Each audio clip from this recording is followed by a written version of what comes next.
안녕하세요. 고등학교 졸업하냐 검정고시 한국사 적중 모의고사입니다. 적중 모의고사예요. 자, 지금까지 벌써 8회차 현실까지 1, 2, 3, 4, 5, 6, 7까지 막 풀었는데 8회차에 들어섰을 때 여러분들 점수 변화 있어야 돼요. 발전하고 있어야 됩니다. 혹시 7회차까지 풀었는데 완전 점수 똥망 막 이런 생각이 드시는 분이 계시면요.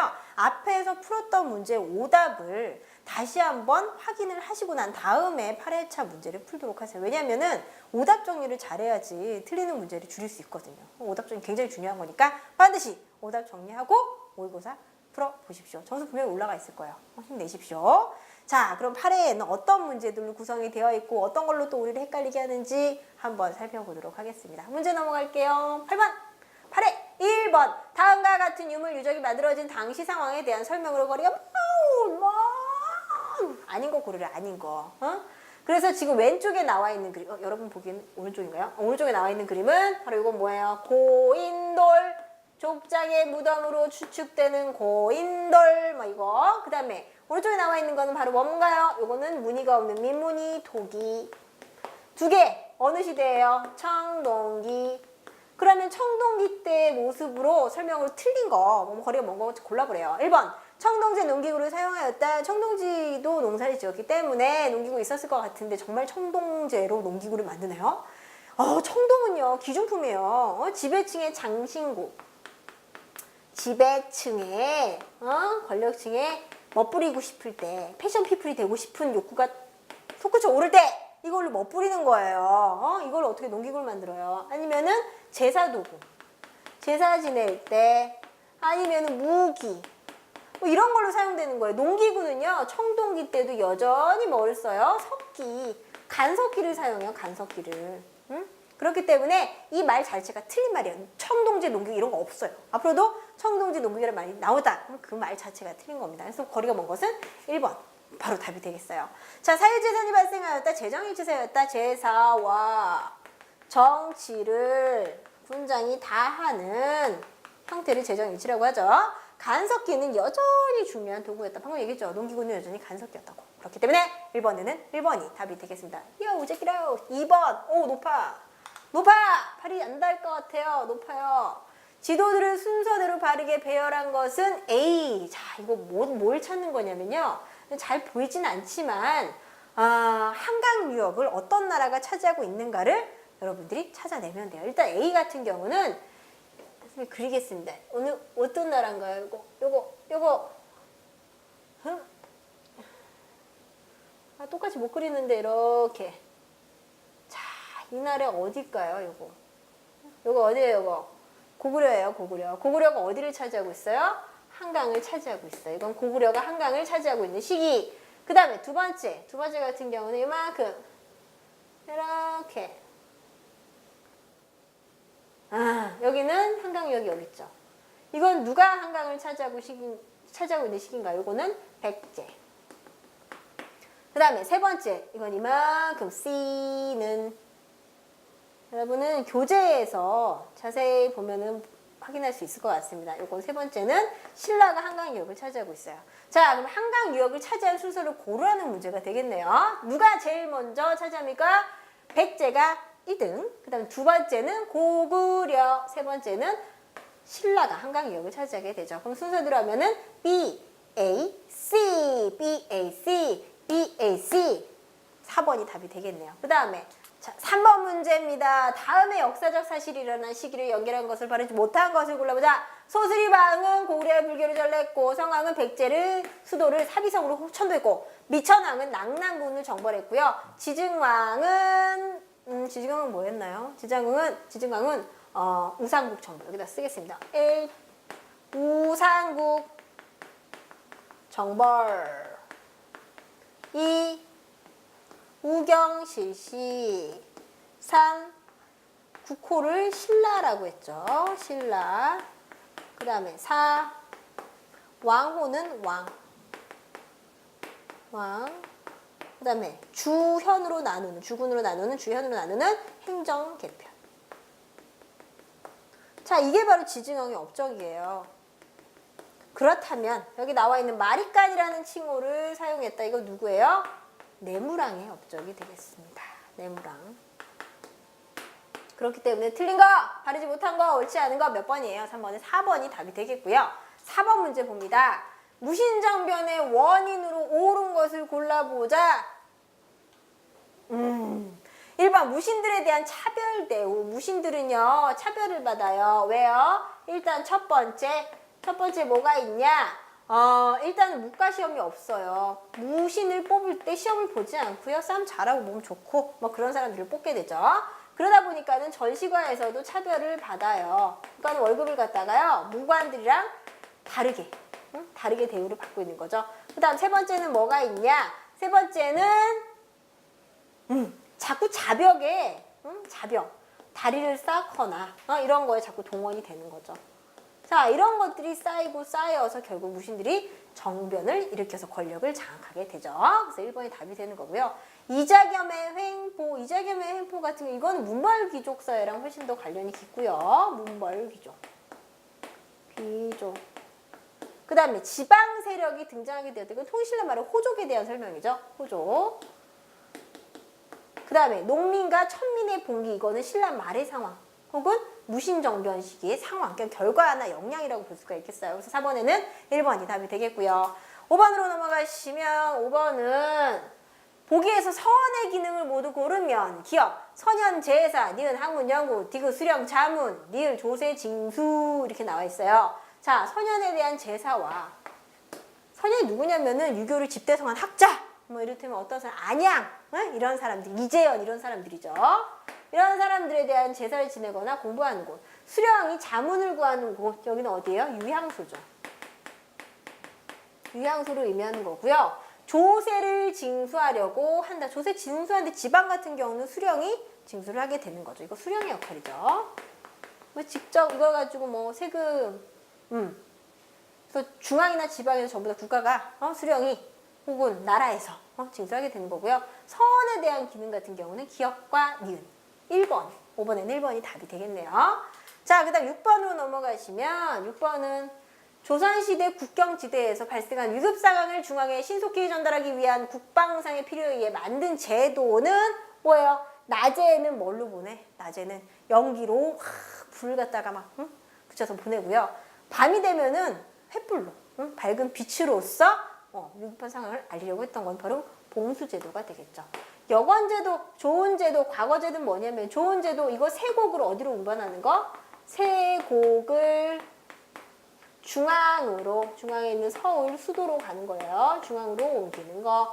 그 다음 여건, 공무수행자에게 공무수행자 그러니까 국가의 어떤 녹을 먹고 일하는 사람들에게 역과 말을 바꿔 타는 거. 말과 숙소를 갖다 주는 거죠. 말과 숙소. 말이라는 글씨가 약간 달리고 있는 느낌이에요. 저만 그런가요? 숙소를 제공하는 거죠. 과거 제도는 관리를 등용하기 위한 시험이다. 관리 등용 시험. 자, 그래서 6번 같은 경우 몇 번? 3번이 답이 되겠죠? 6번에 3번. 그 다음 7번에 다음에서 설명하고 있는 상인으로 옳은 것은 장시를 중심으로 이동하여 생산품을 판매하는 상인 이렇게 나와 있네요. 이것은 바로 보부상이죠.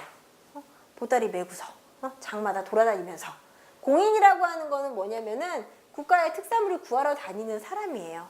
그렇기 때문에 이건 대동법이 실시된 이후에 대동법 실시 이후에 등장하게 된 상인이다. 실시 이후 등장하게 되었다. 그 다음 시전상인이라고 하는 거는 난전에 대한 어떤 독점권을 가지고 있는 독점상인이라고 볼 수가 있습니다. 난전의 독점권. 그러니까는 물건을 갖다 원래는 조선 후기에 정조대왕이 누구나 자유롭게 물건을 갖다 사고 팔 수 있도록 허락하기 전까지는 국가 허락이 있는 사람들만 독점권을 가지고서 물건을 팔았어요. 그런 상인들을 시전상이라고 하고요. 경강상인 같은 경우는 뭐냐? 한강을 무대로 배를 타고 다니면서 물건을 사고 파는 사람들을 얘기해요. 그래서 7번에 박스에 나와 있는 것은 바로 보부상에 대한 설명이더라. 답 1번이네요. 자, 그 다음 8번으로 넘어가시면 뭐가 이렇게 길어? 너무 많아. 다음은 실학의 성격과 의에 대한 설명이다. 옳은 것을 모두 고르면 한 문제에 너무 많은 걸 넣었어요. 보통 이렇게 긴 지문은 잘 나오지 않아요. 왜냐하면 우리 검정고시 같은 경우는 한 장에 끝나거든요. 그래서 지문이 긴 건 나오지 않지만 여기 이 지문들 중에서 한두 개 정도만 뽑아서 나올 수도 있는 거예요. 그렇기 때문에 꼼꼼하게 봐주시기 바랍니다. 왜냐하면 실학은 중요하니까. 자, 실학의 정신은 후에 개화 사상가들에게 영향을 주었고요. 실학자들의 개혁안은 현실적이었으므로 국가 정책에 대부분 반영되지 못했어요. 왜요? 정치에서 소외된 사람, 정치 소외자들, 정치에서 소외된 남인 계열의 학자들이 소외된 양반들이 몰락 양반이에요. 주로 연구했기 때문에 정책 반영이 되지 않습니다. 그 다음에 실학자들은 대체적으로 정권에서 밀려난 노론 가문 중에서 많이 나왔다 이렇게 나와 있는데 노론 가문 같은 경우는 정권을 잡고 있어요. 정권의 거의 핵심, 중앙 뭐 이렇게 노론이 아니라 남인 계열, 남인 가문이죠. 자, 실학자들은 조선의 현실에 관심을 두었기 때문에 실학은 민족적 성격을 가지고 있다. 조선의 현실이기 때문에. 그래서 뭐 국학 같은 것도 우리 실학의 한 분파로 보고 있어요. 그 다음에 실학자들은 모든 결론을 확실한 증거, 실증적이죠. 내리려고 하는데 이런 자세를 이른바 실사구시, 사실을 토대로 진리를 연구한다. 써드릴게요. 사실을 토대로 진리를 연구. 자, 이것이 바로 실학의 의의라고 볼 수가 있겠죠. 그러면은 기역과 리을과 미음 여기 있네요. 3번. 8번에 3번이 답이 되겠습니다. 자, 그 다음 9번으로 넘어가셔서 9번은 조선 후기 다음과 같은 제도가 실시되었던 가장 집중적인 원인은 암행어사를 파견하고 삼정이정청을 설치했다. 자, 이거는 뭐냐면은 세도정치. 자, 세도정치라고 하는 거는 3대에 걸쳐서 왕의 외척 가문이 득세하는 비정상적인 정치 형태인데 그러다 보니까 중앙은 서로 자기 권력 유지에만 힘쓰고 지방에는 탐관오리들, 농민 봉기 이런 것들이 막 일어나는 굉장히 혼란 상황이 나타나게 돼요. 모두 세도 정치 때문에 일어나게 되고요. 암행어사를 파견했다. 이거는 탐관오리 스타일이 너무 심했기 때문에 탐관오리 수탈. 그 다음 삼정이정청, 삼정의 문란, 시정, 삼정의 문란. 삼정이라고 하는 건 뭐였어요? 전정, 군정, 황곡이라 그래서 곡식을 국가에다 내는 세금제도죠. 조세제도. 자, 근데 이게 세도정치다 보니까는 이런 상황이 발생하면서 농민들이 봉기를 일으키게 돼요. 봉기를 일으키자 그걸 갖다가 이렇게 무마시키기 위해서, 달래주기 위해서 파견한 게 암행어사, 삼정이정청 설치였는데 이거 두 개는 공통점이 있죠. 뭐예요? 효과가 없어요. 아무런 효과가 없습니다. 그렇기 때문에 자, 세도정치 시기의 모습이더라. 1번이 답이 되겠고요. 10번으로 넘어가시면 개항 이후 실시한 개화 정책에 해당하지 않은 것은 그래서 일본의 수신사를 파견했다. 청해 유학사를 파견했다. 통일 기무화문 설치다. 척합의를 건립했다. 이렇게 나와 있어요. 그냥 쉽게 생각해서 우리 개항을 하게 된 계기 뭐가 있었어요? 조회소 조규가 있었죠. 강화도 조약. 이 강화도 조약이 1876년이에요. 근데 척합의는 언제 세워져요? 1871년도에 세워져요. 그러니까는 개항 이전이에요. 이건 개항 이전. 개항 이전. 이전에 게다가 척합의 수교를 하자는 거야 말자는 거야 싫어. 수교 안 해. 반대. 수교 반대. 난 반대. 라고 주장했던 것이므로 10번 같은 경우는 4번이 답이 되겠죠. 자, 갑신정변에 대한 설명. 자, 11번인데 올바르지 않은 거 고르는 문제예요. 갑신정변에 관한 설명 중 올바르지 않은 것은 그랬어요. 1번 김학겸, 박양효, 서강목, 홍영식 등 개화파. 어떤 개화파? 급진. 겁나 급진. 막 그냥 정치, 경제, 사회문화를 싹 다 바꿔. 누구처럼? 일본의 메이지 유신을 본 떠서 바꿔. 정치, 경제, 사회 등 여러 분야를 개혁해서 근대국가를 수립하려고 했어요. 하지만 청군대의 개입으로 엄한듯이 6번이네. 청의 군대가 개입해서 3일 만에 실패로 끝났다. 하지만 이거 굉장히 이런 지배층에서부터 개혁이 시행됐다는 거에 굉장히 큰 의의가 있고요. 한계점은 뭐냐면은 일본에 너무 의존적이었다. 일본 따라하려고 하는 거잖아요. 그렇기 때문에 국민의 지지를 받지 못했다라고 하는 한계점이 있죠. 그리고 갑신전변의 14개조 정강, 14개조 정강에는 신분제에 대한 이야기가 들어갔기 때문에 의미가 좀 있습니다. 그래서 11번은 몇 번이 답이다? 4번. 4번. 1번은 4번이다. 11번 4번이다. 자, 그 다음 12번에 보기의 내용이 바르게 연결된 것은 그랬어요. 기역, 토지, 균등 분배. 단발령 실시, 양력 사용, 과거제 폐지, 신분제 폐지, 도량령의 개정 통일, 외와 통하는 자는 엄징, 문벌타, 조세법 개혁, 사는 근대적인 의회 정치 실시, 는 군제 개편, 토지 측량. 이렇게 나와 있네요. 보기의 개혁 내용이 바르게 연결되고 1번에 갑신정변의 14개조 정강이더라. 이것이요? 아닌데요. 토지를 균등하게 분배하라. 이건 어디 들어가는 거냐면 동학농민운동에 패전개혁안에 들어있어야 되는 내용이에요. 패전개혁안. 그래서 같은 경우는 패전개혁안에 들어가 있어야 된다. 그 다음에 단발령 실시 양력사용. 이거는 을미개혁이죠. 을미개혁. 그리고 과거제 폐지, 신분제 폐지. 이거는 갑오개혁에 대한 설명이 맞고요. 도량령의 개정통일. 이것도 갑오개혁에 대한 설명이 되겠습니다.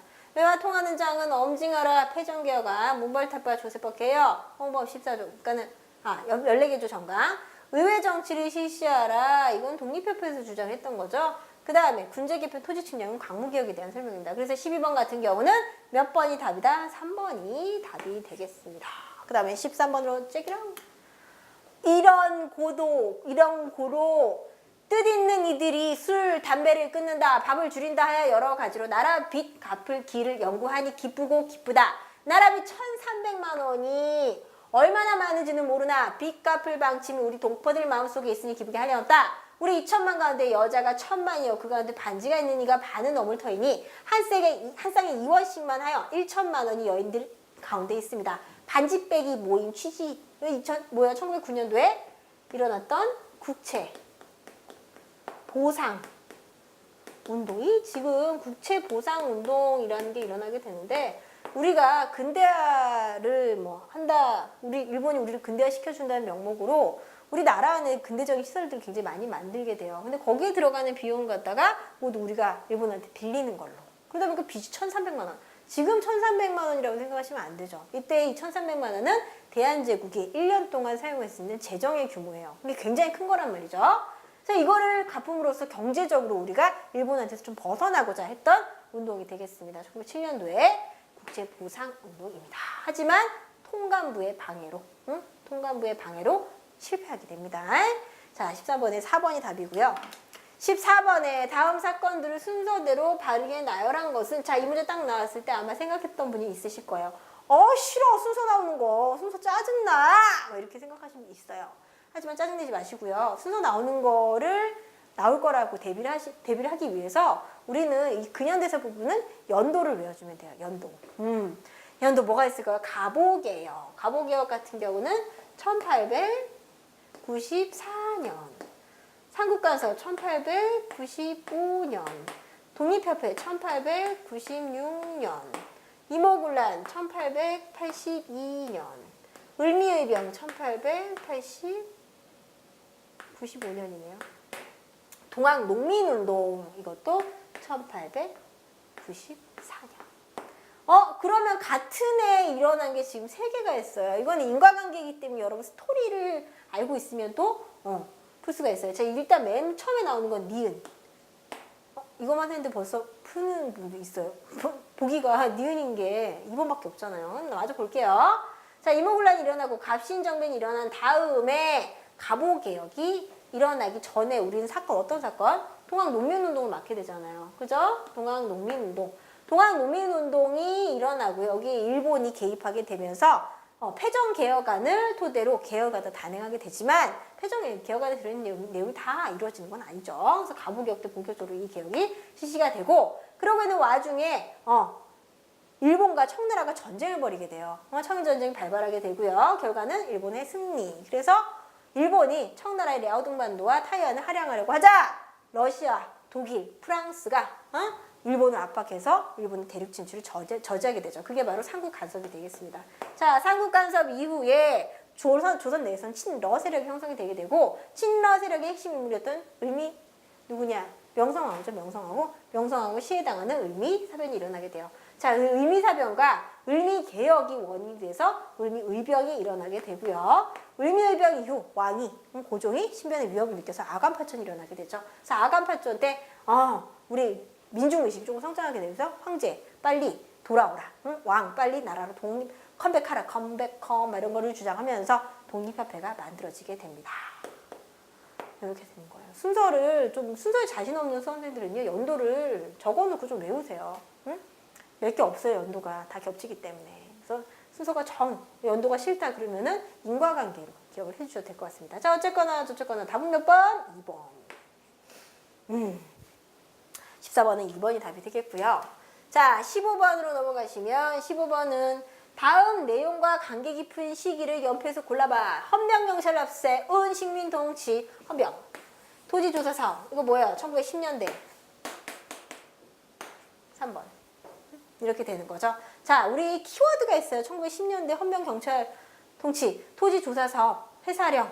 그러면서 몇 가지 키워드가 있는데 그 키워드, 교원들이 허리에다가 제복을 차고 허리에다 칼을 찼음. 이런 것들, 그런 키워드를 좀 기억하고 있으면요. 보통 10년대, 20년대는 이런 통치의 방법에 따른 연도를 물어보는 문제가 출제가 돼요. 그렇기 때문에 10년대, 20년대를 구분해서. 하지만 따로따로 외우는 게 아니라 같이 10년대에는 헌병, 20년대에는 보통경찰 이런 식으로 비교해서 같이 공부해둘 필요가 있습니다.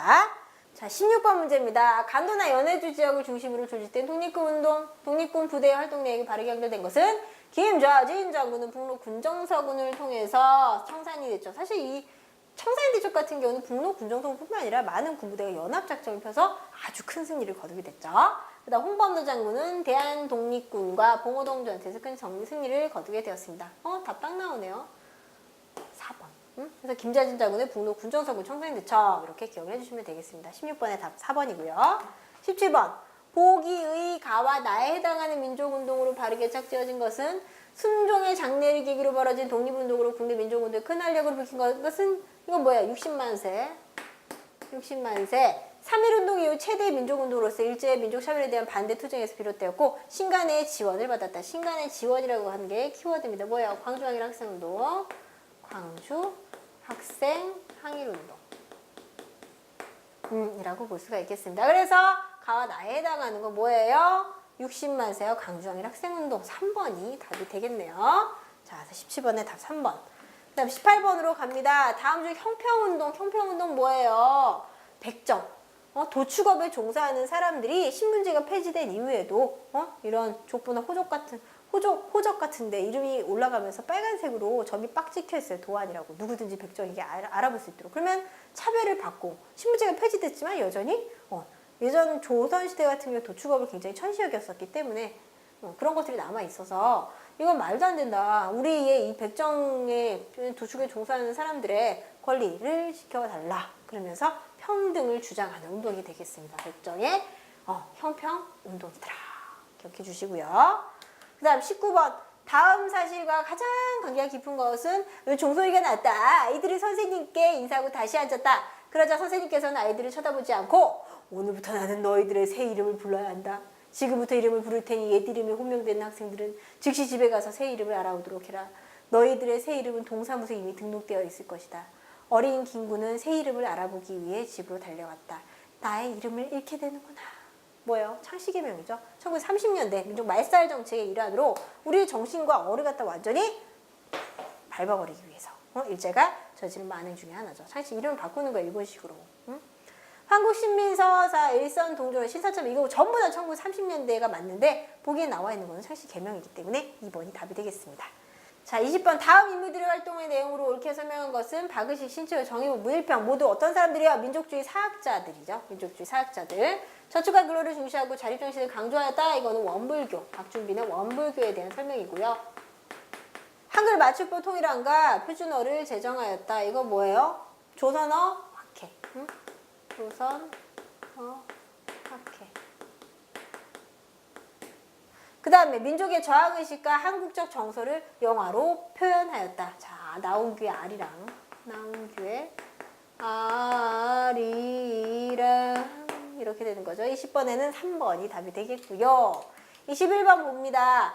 다음 대한민국 정부 수립 과정을 일어난 순서대로 써봅니다. 이렇게 나와 있네요. 순서 뭐가 있을까요? 제일 먼저 일어나게 되는 거는 50 총선거예요. 우리가 남북으로 분단되기 지금 전의 상황이거든요. 그래서 남한이랑 북한이랑 어떻게 정부를 수립할 것인가를 두고 계속 갈등이 끝나지 않고 있는 시기였기 때문에 제일 먼저 나오는 거는 50 총선거. 남한만 총선거를 실시하게 되는 거죠. 그래서 남한만 총선거를 실시한 다음에 헌법을 만들고 대한민국 정부 수립을 선포하게 되었다. 그리고 유엔 총회가 대한민국을 합법 정부로 승인하게 되었다. 이렇게 되는 거죠. 그래서 21번 같은 경우는 몇 번이 답이 되겠다? 이것은 기역, 니은, 디귿, 리을이 되겠네요. 기역, 니은, 디귿, 리을. 그러므로 몇 번? 1번이 답이 되겠네요. 1번. 이렇게 되는 것이고. 자, 21번, 22번으로 넘어갈게요. 다음 빈칸에 들어갈 내용으로 가장 적절한 것은 6.25 전쟁이 일어나자 유엔 안전보장 이사회가 열려 유엔군이 한반도에 파병되었다. 국군과 유엔군은 북한군의 진격을 낙동강 전선에서 저지하고 9월 15일에 뭐예요? 서울을 수복한 사건, 서울을 다시 되찾았다는 뜻이에요. 어떤 사건에 의해서? 바로 인천 상륙작전. 이 사우태는 우리가 밀려서 다시 남쪽으로 내려가는 거예요. 흥남 철수도 마찬가지고. 그래서 22번 같은 경우는 2번이 답이 되고요. 23번으로 넘어가시면 박정희 정부의 경제 정책에 대한 설명으로 옳지 않은 거. 1번 사회주의 국가들과 적극적으로 무역하였다. 2번 1960년대 경공업 중심의 수출 산업을 육성했고요. 70년대 이후에 중화공업 성장에 주력하였습니다. 고속국도를 건설하여 물류 유통을 획기적으로 발전시켰다까지는 맞는데 사회주의 국가들 아직까지 70년대, 60년대는 방공 이런 것들이 좀 남아 있었기 때문에 사회주의 국가라고는 거의 단절이죠, 단절. 그래서 몇 번? 23번은 1번이 답이 되겠지요. 자, 다음으로 넘어가서 다음에서 설명하고 있는 사건은 신군부에 맞서 신군부 퇴진, 비상계엄력 철폐, 민주화 등을 주장하며 1980년 전라도 광주 80년 계엄군에 의해 진한 무고한 학살, 양민들 학살 1980년대에 전개된 민주화 운동이 바탕이 되었다. 뭐예요? 1980년 광주하면 5.18 광주 민주화 운동이 되겠죠. 5.18 광주 민주화 운동. 자, 다음으로 넘어가면 25번에 다음 내용과 관계가 깊은 통일을 위한 노력. 국제사회에서 두 국가체제를 인정했고 남북한이 국제사회의 동반자 관계임을 확인시키면서 같이 유엔에 가입하게 되는 거예요. 남북한 유엔 동시가입. 4번이 답이 되겠죠. 자, 여기까지 해서 내용 딱 정리해봤는데 여기 선생님이 이렇게 체크를 갖다 좀 빨리 하게 되는 게 왜? 앞서서 나왔던 문제들이 조금 많이 나왔어요. 똑같지 않아도 비슷한 내용으로 구성이 되어 있기 때문에 크게 어렵지 않게 쉽게 풀었을 거라고 생각을 합니다. 혹시 못 풀었어도 실망하지 마십시오. 오답 처리하면 되니까 오답 체크 꼭 하십시오. 자, 여기까지 보시느라 수고 많았고요. 나머지는 9회차, 10회차에서 다시 풀어보도록 할게요. 자, 감사합니다.